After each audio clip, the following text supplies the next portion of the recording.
Kampionati 72 kombëtar ka startuar ditën e shtunë me takimin ndërmjet Dinamos kampionë dhe Flamurtarit të Vlorës.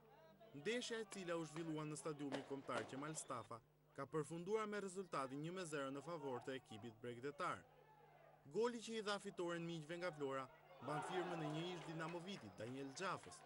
Pjesa e parë ka nisur e shpejtë dhe Dinamo është e para që rrezikon, por goditja me kokë e vilës gjen vetëm traun e portierit Moçka. Vlonjatët kanë mundësi të shënojnë me Prognin, por me sfushori nuk arrin të gjejë rrugën e rjetës. Minuta 25 sjell zhbllokimin e rezultatit. Roshi pason sak për Xhafën, i cili me një lëvizje të bukur dhe një goditje të saktë gjen rrugën e rjetës, duke kaluar skuadrën e trajnerit Maganin e Epërsi dhe treguar ambicet që ka ky ekip në këtë kampionat.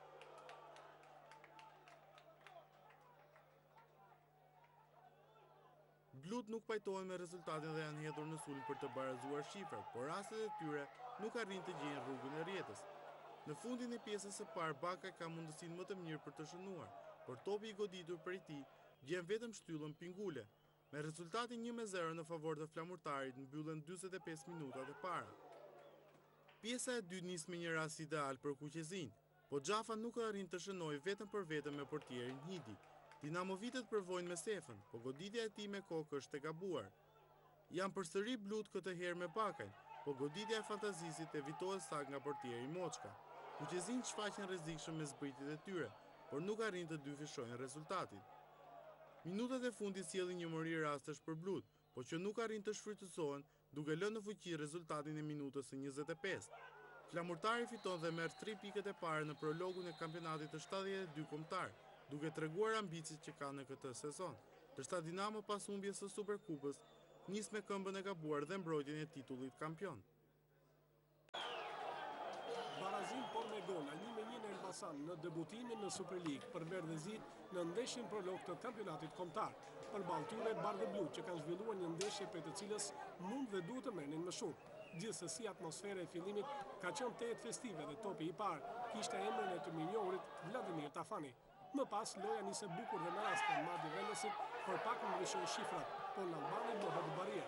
Pas Elbasanit është Kroati Pejic që ka një mundësi goli, por ndërsa Tirana shpërdoron në një mundësi të tillë, vjen radha e golit për Maqedonasin Ristevski, që tund rrjetën në minutën e 28.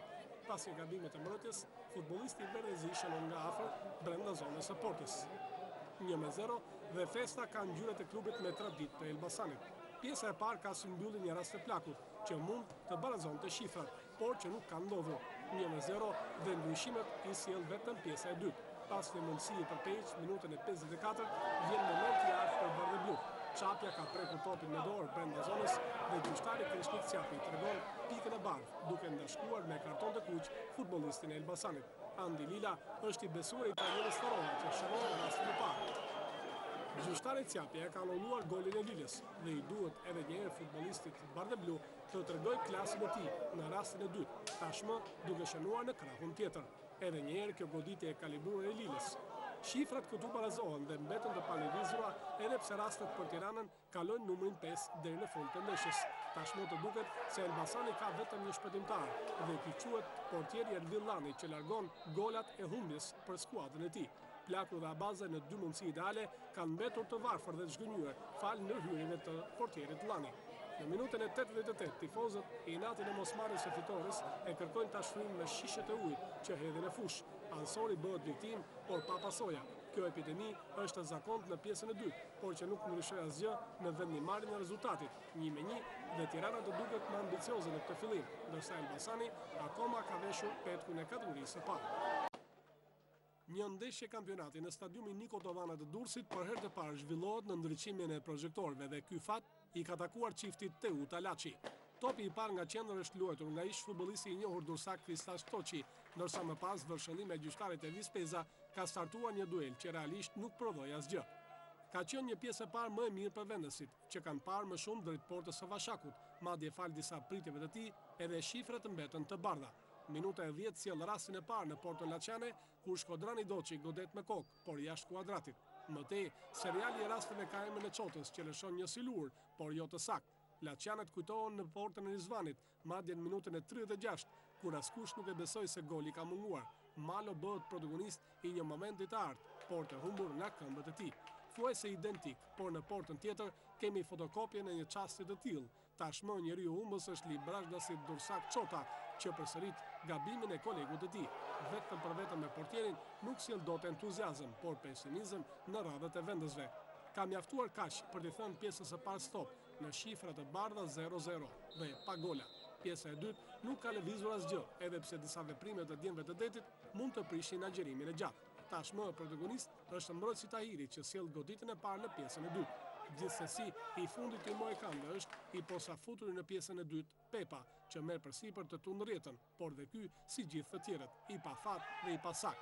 Me raste të pakta si me pikatore dhe me një nivel nën mesatar, ka përfunduar kjo ndeshje pa gola, pa histori dhe pa emocione.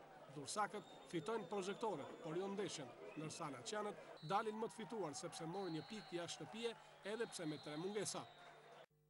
Vllaznia dhe Bylis janë përballur për javën e parë të kampionatit të 72 kombëtar.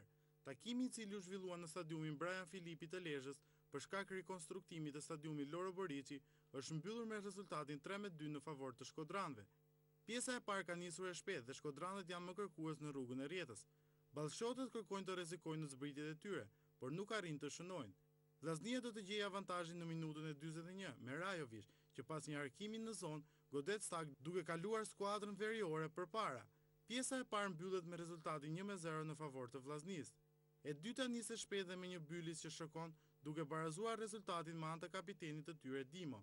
Vllaznia 1 e Bylis 1. Minuta e 57 sjell avantazhin për skuadrën e trajnerit Spahiu. Është Popovic që shënon me një goditje të saktë brenda zonës, duke sjellë entuziazmin në kampin e ballshiotëve. Shkodranët shokohen nga ky dezavantazh dhe kërkojnë golin e barazimit. Është minuta 82 kur ujku i portave Fiorentin Sinani sjell baraspeshimin e rezultatit, duke sjellë qetësi në kampin e shkodranëve. Minuta e dytë shtes sjell avantazhin për skuadrën e vllaznisë.